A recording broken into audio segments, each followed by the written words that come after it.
Let's now talk about the importance of stakeholder engagement. And to do that, let me tell you a story about when we go hiking in the mountains with my family. So we live in the mountains nearby. We have 3 kids, 16, 14, and 10. And on the weekends, we often go hiking, and we get very much to these situations where we also find ourselves at these forks in the road. And it's not clear at all what the best way forward is oftentimes. Oftentimes, I don't even know myself where to go. There are lots of options. There are also lots of emotions in the family. Everybody wants to do something different.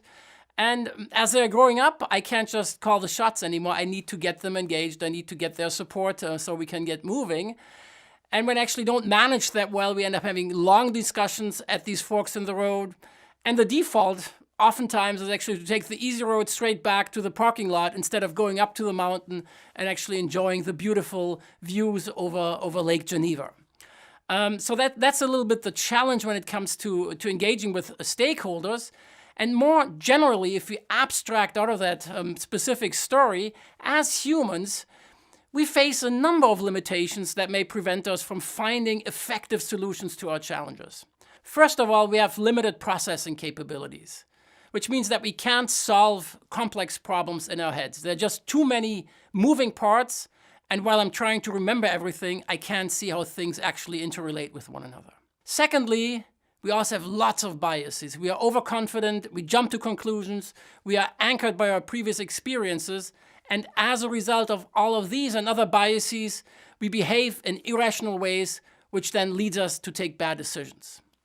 And finally, and that goes back again to the story that I was telling you about my family, we also need to bring together a range of different stakeholders when we make these decisions, and these stakeholders have different perspectives and level of understanding of the problem. And these different perspectives then again require us to reconcile these different viewpoints and ideas.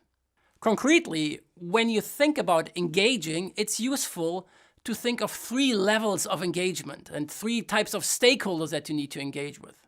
First of all, on a very personal level, it's about you.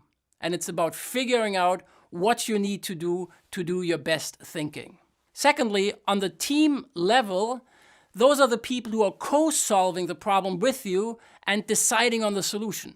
And on the third level, you have the broader set of stakeholders, those people who are not actively involved in the resolution of the problem, but who are impacted by the actual implementation of the solution. Let's go in a little bit more detail of how the process actually helps you on these different levels.